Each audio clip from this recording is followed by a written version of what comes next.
Le prophète a résumé ce danger dans un hadith percutant. Malheur à l'esclave de l'argent, de l'or et des vêtements luxueux. Bukhari. Celui qui fait de l'argent son Dieu sera abandonné par lui au moment le plus critique, tandis que celui qui fait d'Allah son but trouvera auprès de lui le succès éternel. Le vrai succès à l'au-delà. Le Coran nous rappelle avec clarté que le véritable succès n'est pas ici-bas, mais dans l'au-delà, là où toute illusion disparaît et où la vérité se manifeste. Les biens, les titres, les palais et les fortunes de ce monde seront abandonnés au seuil de la tombe, et seule subsistera la valeur des actions s'accomplit pour Allah.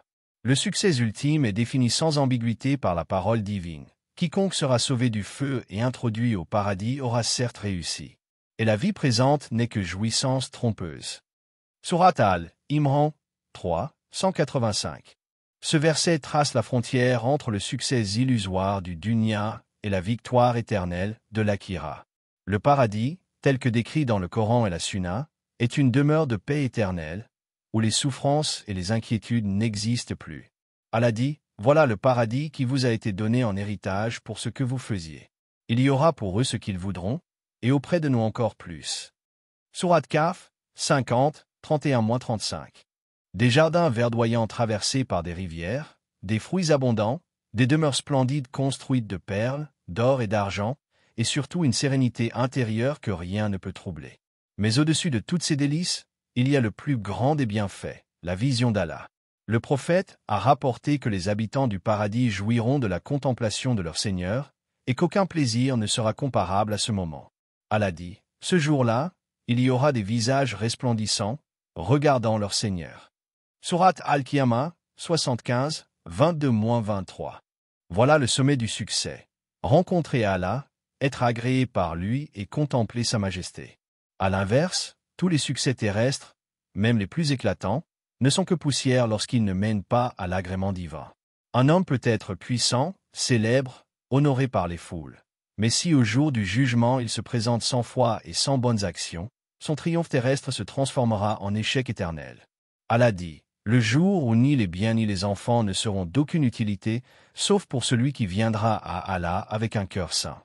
Surat Ash-Shura 26, 88-89. C'est pourquoi les croyants considèrent ce monde comme un lieu d'épreuve et de préparation. Le prophète a dit, le monde est une prison pour le croyant et un paradis pour le mécréant. Muslim. Le croyant sait que les difficultés présentes sont temporaires et que l'endurance et la fidélité à Allah ouvrent les portes du bonheur éternel. En vérité, tout ce que l'homme appelle succès en ce bas monde disparaît avec la mort. Mais le vrai succès, celui qui ne s'éteint jamais, est de franchir les portes du paradis et d'être sauvé du feu. C'est cette victoire qui doit guider nos choix, nourrir nos efforts et orienter nos vies. Allah dit, pour ceux qui auront dit, notre Seigneur est Allah, puis qui se seront tenus droits, les anges descendront sur eux. N'ayez aucune crainte et ne soyez pas affligés, mais ayez la bonne nouvelle du paradis qui vous était promis. Surat Fusila 41, 30. En définitive, le vrai succès n'est ni l'accumulation d'argent, ni la conquête du pouvoir, ni la gloire qui s'éteint avec le temps. Le succès véritable, celui qui ne disparaît pas avec la mort, est d'avoir satisfait Allah et d'avoir préparé son âme à le rencontrer. Les richesses s'effacent, les titres tombent, la célébrité est oubliée, mais les bonnes actions, la foi sincère et la patience demeurent inscrites dans le livre qui ne se trompe jamais. Alors, une question demeure, adressée à chacun de nous. Quand viendra la mort, que restera-t-il de toi? Tes biens, tes amis, tes honneurs, ou bien ta foi, tes prières, tes larmes dans la nuit et ton espoir en la miséricorde d'Allah? C'est cette interrogation qui doit guider nos choix, nos priorités et notre vision de la vie. Si tu veux continuer à recevoir des rappels, des méditations profondes et des analyses spirituelles qui nourrissent le cœur et rappellent la vérité, abonne-toi à cette chaîne et rejoins une communauté qui cherche, non pas le succès éphémère de ce monde, mais le succès éternel auprès d'Allah. Ensemble, renforçons notre foi et préparons la rencontre la plus importante, celle avec notre Créateur. Ô Allah, accorde-nous la sincérité, la patience et fais de nous des gens qui cherchent ton agrément avant tout. Amen. C'est une loi divine que nous retrouvons encore et encore. Hadith percutant. À la brise, malheur à l'esclave de l'argent. Chaque épreuve est une école où l'âme apprend la patience. Bukhari. La confiance. Celui qui fait de l'argent son Dieu sera abandonné par lui, un châtiment au moment mais un outil de transformation. Tandis que celui qui fait d'Allah son quelque chose auprès de lui, c'est souvent pour protéger son serviteur. Le vrai succès à l'au-delà. Le Coran nous rappelle avec clarté que le véritable succès n'est pas ici, mais pour t'orienter vers une issue dans l'au-delà, là où toute illusion disparaît. L'homme ne voit que la vérité se manifeste, mais Allah voit l'élévation. Les regarde Moussa, les palais et les fortunes de ce monde seront abandonnés de fuir l'Égypte après avoir tué un homme par erreur. Et seul subsistera la valeur des actions sa position et son confort. Le succès ultime est défini sans ambiguïté par la parole divine. Mais c'est là, quiconque dans sa solitude imposée, qu'Allah forgea son caractère et le prépara à la vie présente libérateur jouissance trompeuse. Regarde le prophète Mohammed, rejeté, 185, persécuté. Ce verset trace la frontière entre le succès illusoire du dunya. Beaucoup crurent que c'était la fin de l'Akhira. Mais c'est à Médine, le paradis, dans l'exil, tel que décrit dans le Coran, la plus grande communauté est une demeure de paix éternelle. Voilà la réalité et les inquiétudes Allah nous brise pour nous reconstruire plus fort. Voilà le paradis qui vous a été donné en héritage. Il arrache ce qui nous détourne de notre destinée pour nous donner ce qui nous élèvera. De nous encore plus. Ce que tu as perdu n'était pas ton avenir. 50. Ce que tu crois détruit n'était qu'un obstacle. Des jardins verdoyants traversés par des grandes douleurs, des fruits abondants, le point de des demeures splendides construites de perles, des signes d'Allah dans l'épreuve. Et surtout une sérénité intérieure. Comment savoir si mon épreuve est un signe d'Allah? Mais au-dessus de toutes ces délices, comment reconnaître que derrière ma douleur se cache la vision d'Allah? Un message a rapporté que les habitants du paradis jouiront de la chaque épreuve de leur Seigneur et qu'aucun plaisir ne sera comparable à ce moment.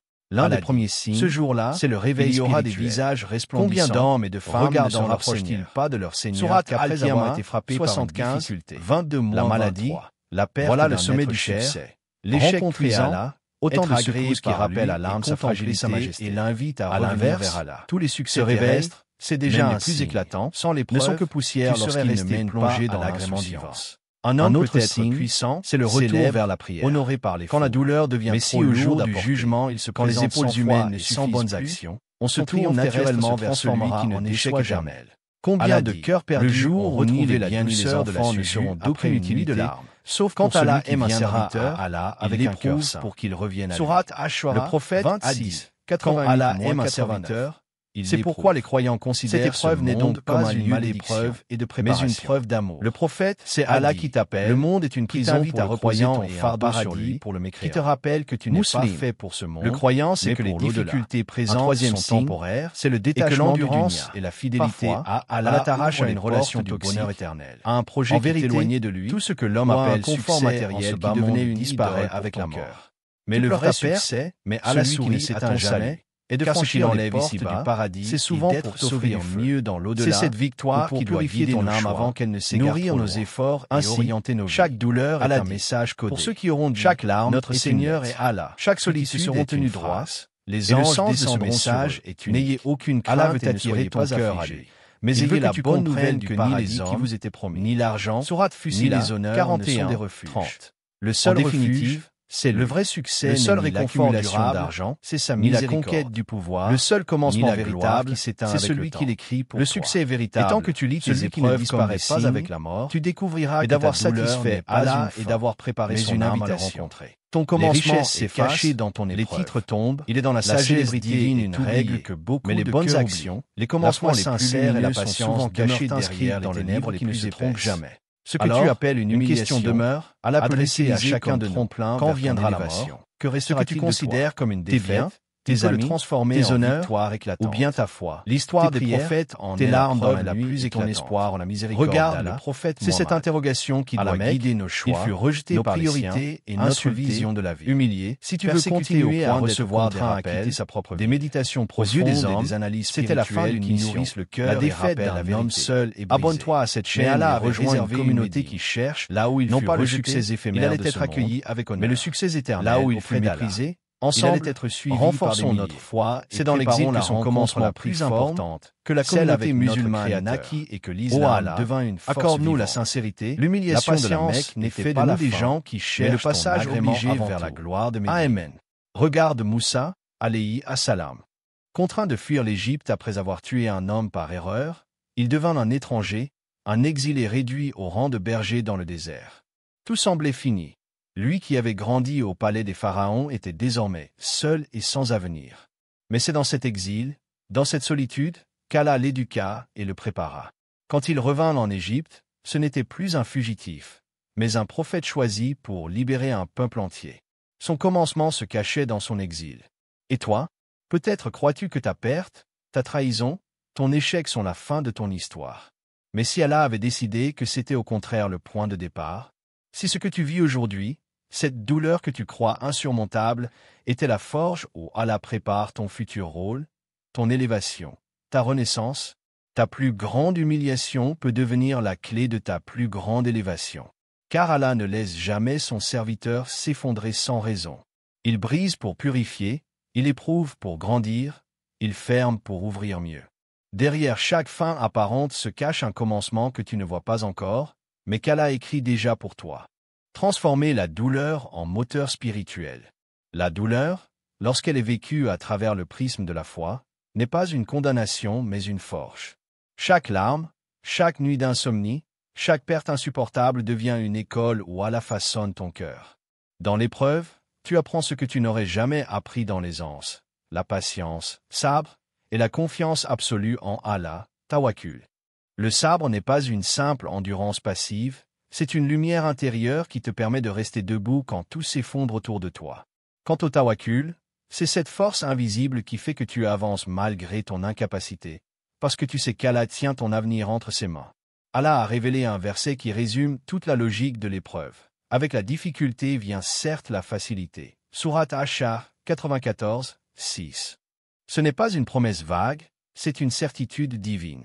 La difficulté n'est jamais isolée, elle est toujours accompagnée d'une facilité, même si ton regard blessé ne la distingue pas encore. Chaque souffrance cache un remède, chaque nuit cache une aurore, chaque fin cache un commencement. Transformer ta douleur en moteur spirituel demande des armes précises. La première, c'est la prière nocturne, Qiyam al-Layl. Quand tout le monde dort, c'est là que ton cœur parle le mieux à Allah. Dans la solitude de la nuit, ta douleur se transforme en dialogue intime, en énergie qui nourrit ton âme. La deuxième arme, ce sont les invocations, dua. Ne te retiens pas de demander, car Allah aime entendre la voix de son serviteur brisé qui l'appelle.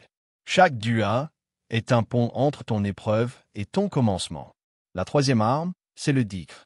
Répéter Subhanallah, Alhamdulillah, Allahu Akbar n'est pas une formule mécanique, mais une manière de purifier ton cœur des toxines de la peur et du désespoir. Ainsi, la douleur devient moteur. Elle n'est plus un poids qui t'écrase, mais une force qui te pousse vers Allah. Ce que tu crois être ton point faible peut devenir ta plus grande force si tu l'offres à Allah. Car la vérité est là. Sans douleur, tu serais resté attaché à ce bas monde. Avec elle, tu découvres la profondeur de ton âme et la grandeur de ton Seigneur. Allah écrit une nouvelle histoire pour toi. Chaque fin n'est en réalité qu'une page tournée dans le grand livre que ton Seigneur écrit pour toi. Tu crois que tout est terminé, que ton histoire s'arrête ici. Mais Allah te dit, ce n'est pas la fin, c'est le commencement. L'épreuve que tu vis aujourd'hui, aussi douloureuse soit-elle, n'est pas le livre entier, ce n'est qu'un chapitre. Et un chapitre sombre ne détermine pas la fin du récit. Allah, dans sa miséricorde infinie, écrit des lignes que tu ne peux pas encore lire et prépare des scènes que ton imagination n'ose même pas rêver. La vision prophétique nous enseigne que l'avenir appartient toujours à ceux qui gardent la foi. Aucun prophète n'a été honoré sans avoir été humilié auparavant, aucun envoyé n'a été élevé sans avoir connu la solitude et le rejet. Youssouf a connu le puits avant le palais. Moussa a connu l'exil avant la libération. Le prophète Mohammed a connu la persécution de la Mecque avant la victoire éclatante de Médine. Leurs histoires sont un rappel puissant. Si Allah écrit des commencements glorieux après des fins apparentes pour ses prophètes, pourquoi ne le ferait-il pas pour toi? Ce que tu traverses aujourd'hui n'est pas un verdict final, mais une préparation. L'échec n'est pas une condamnation. La perte n'est pas un abandon. Le rejet n'est pas une fin. Ce sont des chapitres nécessaires, des leçons que ton âme doit lire pour comprendre la suite de l'histoire. Allah n'a pas fini d'écrire ton destin. Ce que tu crois être ton effondrement n'est peut-être que l'introduction à ton élévation. Alors prends courage. Ne ferme pas ton livre avant qu'Allah n'en ait écrit la dernière ligne. Rappelle-toi que tu n'es pas défini par ce que tu as perdu, mais par ce que tu es en train de devenir. Tant que tu restes attaché à ton Seigneur, ton histoire ne peut que s'écrire vers la lumière. Et si aujourd'hui tu pleures une fin, peut-être es-tu en vérité à l'aube de ton commencement. Alors retiens cette vérité avec ton cœur. Ce n'est pas la fin, c'est ton commencement. Peu importe la douleur qui t'accable aujourd'hui, peu importe les larmes que tu verses ou le vide que tu ressens, sache qu'Allah n'écrit jamais une histoire pour l'abandonner au milieu. Chaque fin que tu crois définitive est en réalité une transition, une passerelle vers un nouveau chapitre que ton Seigneur a préparé pour toi. Ce que tu vis n'est pas une condamnation, mais une préparation. Ton effondrement d'aujourd'hui peut devenir le tremplin de ton élévation de demain. N'oublie jamais que tu n'es pas seul. Allah est avec ceux qui patientent, avec ceux qui espèrent, avec ceux qui gardent leur confiance en lui-même quand tout semble perdu. Si tu entends ces mots en ce moment précis, c'est peut-être le signe que ton Seigneur veut te rappeler. L'histoire n'est pas terminée, je suis encore en train de l'écrire. Ne désespère pas, car ta vie n'est pas une suite de fins, mais une succession de commencements sous le regard d'Allah. Frères, sœurs, et vous tous qui écoutez ces paroles, rappelez-vous, ce que vous vivez aujourd'hui n'est pas la fin, mais le commencement qu'Allah écrit pour vous. Chaque perte, chaque douleur, chaque humiliation n'est qu'un chapitre, jamais le livre entier. Votre Seigneur est Al-Hakim, le sage, et Al-Latif, celui qui agit avec douceur.